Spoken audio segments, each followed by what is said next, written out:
Brazilian Ruben Alves tells a story of a boy who found the body of a dead man washed up on the edge of a seaside village. There is only one thing to do with the dead. They must be buried. In that village, it was the custom for the women to prepare the dead for burial. So the women began to clean the body in preparation for the funeral. As they did, the women began to talk and ponder about the dead stranger.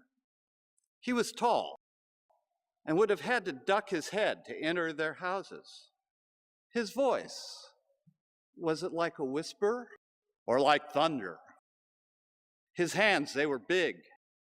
Did they play with children or sail the seas or know how to caress and embrace a woman's body? The women laughed and were surprised as they realized that the funeral had become a resurrection, a moment in their flesh, dreams long believed to be dead, returning, their bodies alive again. The husbands, waiting outside and watching what was happening, became jealous of the drowned man as they realized he had power which they did not have. And they thought about the dreams they had never had. Alvis ends this part of the story by telling that they finally buried the dead man. But the village was never the same again. This story captures for me what resurrection is all about. It's not about bringing the dead back to life. Rather, it's about bringing the living back to life. It is about the reviving of past dreams. It is about dreaming of new possibilities.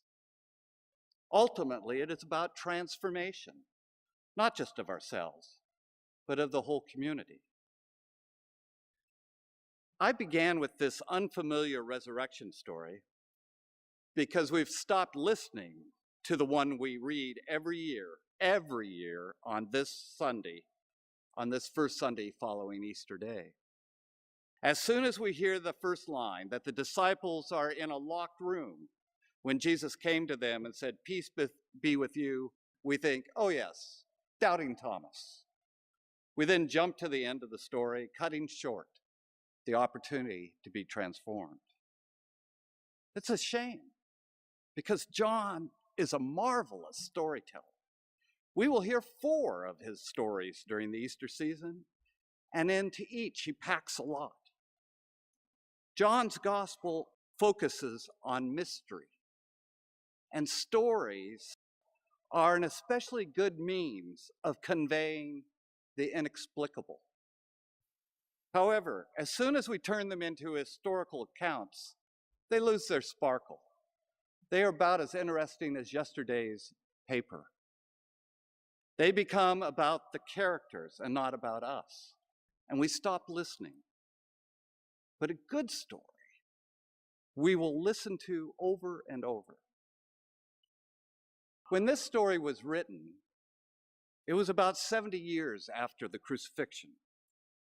Few who witnessed it, if any, were still around. That didn't matter because John wasn't addressing the church. John was addressing the church in his day about its issues. What makes a good story good is when it addresses aspects of our present life. John is not telling a story about Thomas. He's telling a story about us. It is also about our relationship to one another and the source of all life. It's not a story about a dead Jesus coming back to life. It's a story about us, the living, coming back to life. It's not about how a dead Jesus got into a locked room. It's about how God gets us out of whatever room we've locked ourselves into. It's a mystery story about how to revive our dead dreams and dream new ones we never had. Sometimes it helps to hear a familiar story from a different perspective. I wonder how Thomas might tell it. The disciples and I have had a very bad week, about as bad a week as a week can get. Just as Jesus had warned us after raising Lazarus, the powers of domination and their handmaidens in the temple were none too happy about our visit to Jerusalem. Boy, Jesus stirred them up. He took the mickey out of the emperor and priests. He was fearless. It was quite heady to watch. The people were really getting behind him. I think he just had to say the word, and Rome would have had a serious insurrection on their hands. At least, I hope so. It was just what I and the rest of the guys had dreamed would happen. Then he holds what he said would be his last meal with us. It wasn't the most lighthearted meal we ever had together. During it, he tells us that one of us will betray him to the authorities. That shook us. Before we could fully absorb that he tells us we will deny and then desert him. Afterwards, he doesn't say, rise up against Rome. He says, kneel down to serve, and then showed us how. After his arrest, sure enough, we can't wait to deny him fast enough to save our precious skins. We watch his trial from the distance, and when he was condemned to death, we took off for home in a flash. We were terrified they would come after us. We were in hiding. We were frightened. We were ashamed. We were confused. We were sure Yahweh had anointed Jesus, and for his part, he spoke of Yahweh as a loving son, might to his doting parent. Yet Scripture tells us God cursed him. The law says when someone is convicted of a crime punishable by death and is executed, and you hang him on a tree, his corpse must not remain all night upon the tree. You shall bury him that same day. For anyone hung on a tree is under God's curse. We tried to make sense of these events as we jumped at every noise we heard outside the door. I couldn't take it anymore and went out for a walk with the hood of my cloak covering my face. I just wanted to weep in private. My desolation was complete. Did I just waste the last 3 years of my life? What do we have to show for it? What changed? When I got back, everyone was in a very different place than when I left. They told me that they had spent the time talking about what they had loved about Jesus. They retold his riddles he called parables, that we are still pondering what he was going on about. They laughed at how he tweaked the noses of the pious and the self-righteous. They marveled at how cool he was when the soldiers came to arrest him. They remembered how he told us to drop our swords and then chided the chief priest's henchmen for how brave they are arresting him in the dark when they could have done so at any time during the day. They remembered with awe his dignity when he was mocked.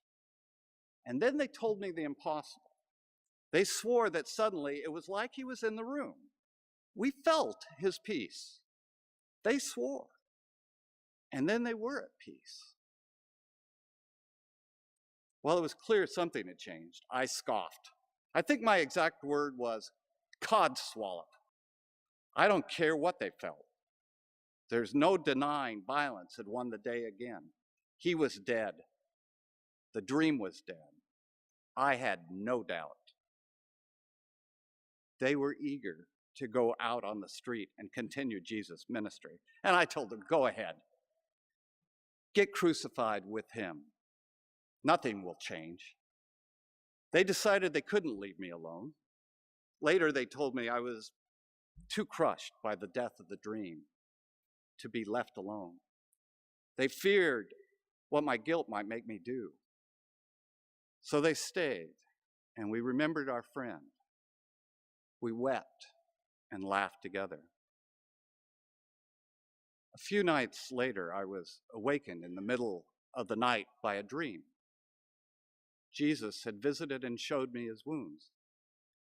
He told me everything was different now. The violence that had left these marks has not won. Forgiveness is much more powerful than the cross. Go out and live the dream. If you do, you and all the living will be brought back to life. My story doesn't end and they lived happily ever after. Life kept happening with all its ups and downs. But things are different now.